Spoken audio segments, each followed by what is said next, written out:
बिस्मिल्लाहिर्रहमानिर्रहीम। अस्सलाम वालेकुम। काबिल एहतराम साथियों, अक्स के प्लेटफॉर्म पर हम अमूमी तौर पर रूहानी मसाइल को डिस्कस करते हैं। जो लोग भी इस चैनल को सुनते, देखते और रिस्पॉन्ड करते हैं, मेरी उनके मुतालिक थोड़ी सी राय ये है कि ये वो लोग हैं जो जहानत के एक ख़ास मेयार से ऊंचा मेयार रखते हैं, क्योंकि ये उन चीज़ों को सोचते हैं जो मादी नहीं हैं, लेकिन उनका मादी ज़िंदगी पर इतना गहरा असर है कि उसके बगैर हम अपनी मादी ज़िंदगी में भी आगे नहीं बढ़ सकते।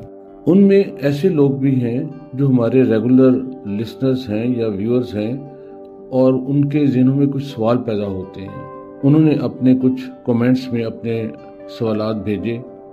मैं माजरत खा हूँ कि मैं उन सवालात का बर वक्त जवाब नहीं दे सका, और अभी भी अगर कुछ सवालात रह गए तो मैं माजरत चाहूँगा और आपसे दरख्वास्त करूँगा कि उनके हवाले से दोबारा भी बात की जा सकती है, अगर आप उसको दोबारा कमेंट करें। ये सवालात मुख्तलिफ प्रोग्राम्स के हवाले से हैं, सो इनका एक मौजू नहीं है। इसमें पहला मौजू है हमजाद के हवाले से। हमजाद के हवाले से कुछ सवालात आए, जिनमें एक कोई राह सच के नाम से एक कोई साहब हैं, वो तहरीर करते हैं कि हमजाद का अमल अगर किसी ने किया है तो बताएं, और अगर मैंने किया है तो उसका क्या नतीजा निकला। दूसरा एक सवाल हमजाद ही के हवाले से है कि एक साहब जो यूनिवर्सल इन्फोटेक के नाम से या इस तरीके से कोई उनका चैनल है शायद, उससे या उनका यूट्यूब का अकाउंट है, उससे उन्होंने पूछा है कि वो आने वाला अमल करना चाहते हैं हमजाद के लिए, तो उसके लिए कुछ उनको गाइड किया जाए। तीसरी चीज़ जो है वो इस हवाले से हमारे एक रेगुलर अच्छे लिसनर हैं मोहम्मद वसीम, उनका इस हवाले से सवाल ये है कि हमजाद को काबू करने का कोई रूहानी फ़ायदा है या नहीं।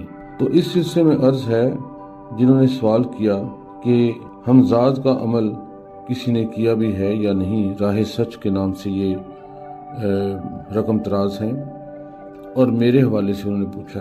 तो अर्ज़ ये है कि मैंने जो हमजाद के हवाले से मुख्तलिफ प्रोग्राम किए, उनमें मैंने ये बताया कि मैं एक मुजर्रब अमल आपको बता रहा हूँ। मुजर्रब वो होता है जो तजर्बा शुदा होता है, और इस हवाले से मैं अपने अलावा 3 हज़रात को जानता हूँ जिन्होंने ये अमल किया और उसमें थोड़ी या ज़्यादा कामयाबी हासिल की। ये मैं अपने उस्ताद या अपने रूहानी उस्ताद के हवाले से बात नहीं कर रहा। जिन्होंने मुझे करवाया वो डेफिनेटली इसको पा चुके हुए थे, और उन्होंने अपनी वफात से पहले इसको आज़ाद कर दिया था। इसके अलावा एक और साहब जिनका ताल्लुक जनूबी पंजाब से था, उन्होंने इसको हासिल करने के लिए किया, लेकिन उनसे थोड़ी सी गलती हो गई।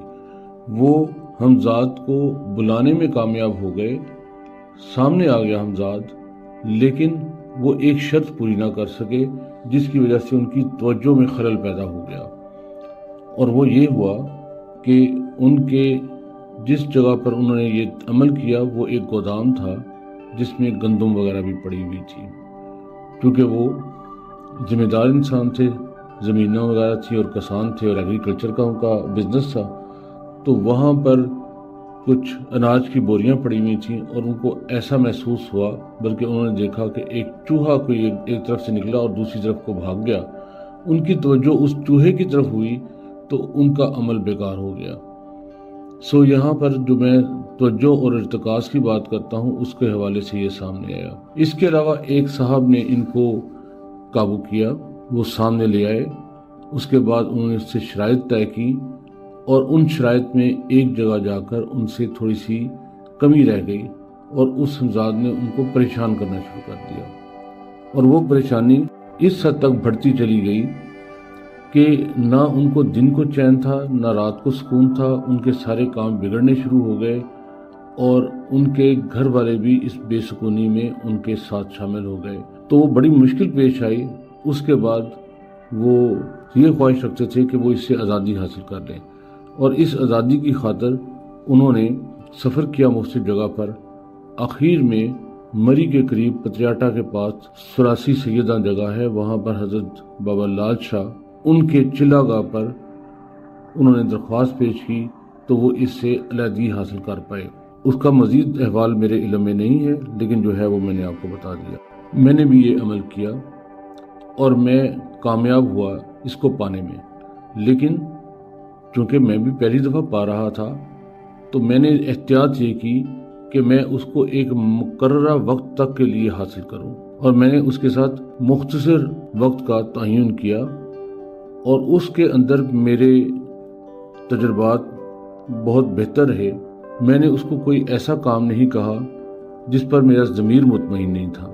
میرے زیادہ تر کام وہ تھے جو انفارمیشن بیسڈ تھے، کچھ علم کے حوالے سے تھے، کچھ روحانی حوالے سے تھے، جو مسائل ان کو حل کرنے میں حمزاد نے مدد دی، اور اس مقررہ وقت کے بعد ظاہر ہے کہ وہ آزاد ہو گیا، اور اس کے آزاد ہونے پر مجھے کوئی کسی بھی قسم کا افسوس یا ملال نہیں ہے۔ مجھے جو اس وقت چاہیے تھا وہ مجھے اس کے ذریعے سے حاصل ہوا، اور اللہ تعالیٰ نے میرے لیے آسانیاں پیدا کی۔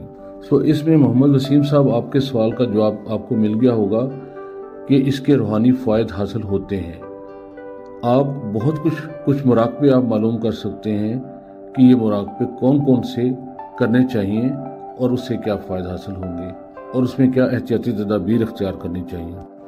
اس کے علاوہ روحانی مناظر کو طے کرتے ہوئے اگر آپ کے درمیان میں کوئی رکاوٹیں آ رہی ہیں تو ان کو رکاوٹوں کو دور کرنے کے لیے آپ مدد طلب کر سکتے ہیں۔ اس طرح کے کام آپ حمزاد سے لے سکتے ہیں اپنے روحانی حوالے سے۔